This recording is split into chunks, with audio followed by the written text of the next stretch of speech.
BPSC mains answer writing में आज हम लोग देखेंगे। प्रश्न है, मौर्य कला की प्रमुख विशेषताओं को बताएं।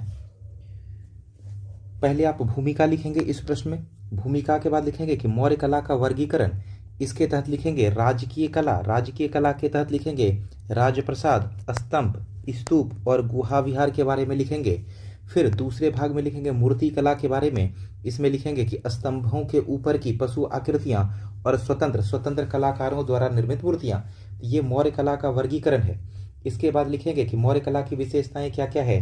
तो मौर्य कला को राजकीय संरक्षण मिला था, धार्मिक उद्देश्य के लिए बनाया गया था। पॉलिश के बारे में लिखेंगे, विदेशी प्रभाव भी दिखता है उसके बारे में भी लिखेंगे। सादगी और भव्यता दिखता है। तकनीकी कौशल के बारे में लिखेंगे। प्राकृतिकता व जीवंतता के बारे में लिखेंगे और धार्मिक सहिष्णुता के बारे में लिखेंगे। फिर एक निष्कर्ष दे देंगे। तो जैसे प्रश्न था हमारा कि मौर्य काल की प्रमुख विशेषताएं बताएं। मौर्य काल की प्रमुख विशेषताओं को बताएं। तो आप पहले भूमिका में लिख सकते हैं कि मौर्य साम्राज्य 322 ईस्वी पूर्व से 185 ईस्वी पूर्व भारतीय इतिहास का प्रथम संगठित साम्राज्य था। मौर्य साम्राज्य जो है 322 ईस्वी पूर्व से 185 ईस्वी पूर्व भारतीय इतिहास का प्रथम संगठित साम्राज्य था। इस युग में राजनीति, धर्म और कला तीनों का अभूतपूर्व विकास हुआ। विशेषकर सम्राट अशोक के शासनकाल में कला का उपयोग धर्म प्रचार, लोक कल्याण और राज्य की एकता के प्रतीक के रूप में हुआ। मौर्य काल की कला भारतीय संस्कृति के प्रौढ़ और परिष्कृत रूप का उत्कृष्ट उदाहरण है। अब मौर्य कला का वर्गीकरण देखेंगे तो मौर्य कला को दो मुख्य वर्गों में बांटा जा सकता है। एक है राजकीय कला, दूसरा है मूर्ति कला। राजकीय कला में आप लिखेंगे कि राजकीय कला में वे निर्माण शामिल हैं जो शाही संरक्षण में हुए थे, जैसे राजमहल, स्तंभ, स्तूप, गुहा विहार। तो राजप्रसाद, तो मौर्य अब एक एक करके एक बार राजमहल या राजप्रसाद के बारे में बताएंगे, दूसरा स्तंभ के बारे में, तीसरा स्तूप, चौथा गुहा विहार के बारे में एक एक करके चर्चा करेंगे। तो राजप्रसाद, मौर्य काल में भव्य राजमहल और सभागृहों का निर्माण हुआ। पाटलिपुत्र का राजमहल सर्वाधिक प्रसिद्ध था। यूनानी दूत मेगास्थनीज ने इसे स्वर्ग समान बताया। यह लकड़ी व पत्थर से बना था, जिसमें दीवारें व स्तंभ मौर्य पॉलिश से चमकते थे। इसमें ईरानी और यूनानी स्थापत्य प्रभाव स्पष्ट दिखाई देता है। फिर स्तंभ के बारे में देखेंगे कि मौर्य कला की सर्वोत्तम उपलब्धि है अशोक स्तंभ। ये एक ही पत्थर मोनोलिथिक से बने हैं, जिसकी ऊंचाई 30 से 40 फीट तक होती थी। स्तंभों पर धर्मलेख अंकित थे, जो अशोक की नीति और नैतिक संदेशों का प्रचार करते थे। प्रमुख स्तंभ सारनाथ, लौरिया, नंदनगढ़, कौशाम्बी, रुम्मेनदई, सांची में देखा गया है। पत्थर पर अत्यंत चिकनी मौर्य पॉलिश इनकी पहचान है। स्तूप के बारे में देखेंगे कि अशोक ने बौद्ध धर्म के प्रसार हेतु देश भर में अनेक स्तूप बनवाए। कहा जाता है कि उन्होंने 84,000 स्तूप का निर्माण करवाया। स्तूप अर्धगोलाकार ईंट या पत्थर से बने होते थे, जिनमें बुद्ध के अवशेष रखे जाते थे। प्रमुख स्तूप है सांची स्तूप, सारनाथ, वैशाली, राजगृह आदि। इनसे बौद्ध धर्म की शिक्षाओं का प्रतीकात्मक प्रदर्शन हुआ है। यहाँ पर अगर आप चाहें तो स्तूप का चित्र भी बना सकते हैं। स्तूप का जो है चित्र भी बना के दिखा सकते हैं, कौन सा अंड है, कौन सा मेधी है, कौन सा चबूतरा है, ये सब भी दिखा सकते हैं। तो बाद में मैं इसका फिगर स्तूप का बता दूंगा। फिर गुहा विहार मौर्य काल में शिलाओं को काटकर गुहा निर्माण कला का आरंभ हुआ। बराबर और नागार्जुनी पहाड़ियों की गुफाएं इनका सर्वोत्तम उदाहरण हैं। ये आजीविक संप्रदाय के साधुओं के निवास हेतु निर्मित थी। दीवारों पर चमकदार पॉलिश और सुस्पष्ट वास्तु संरचना देखने को मिलती है। इन गुफाओं से भारत में बाद की बौद्ध गुफा परंपरा जैसे अजंता और एलोरा की नींव पड़ी। अब हम लोग देखेंगे, पहला भाग हम लोग देख लिए, पहला भाग राजकीय कला में देख लिए, राजप्रसाद, स्तंभ, स्तूप और गुहा विहार।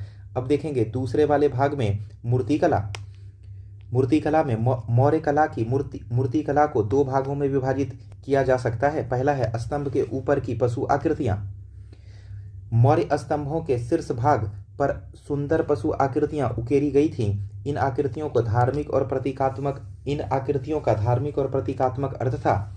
सारनाथ का सिंह स्तंभ 4 सिंह पीठ से पीठ सटाकर खड़े हैं। यह धर्म, साहस, शक्ति और एकता का प्रतीक है।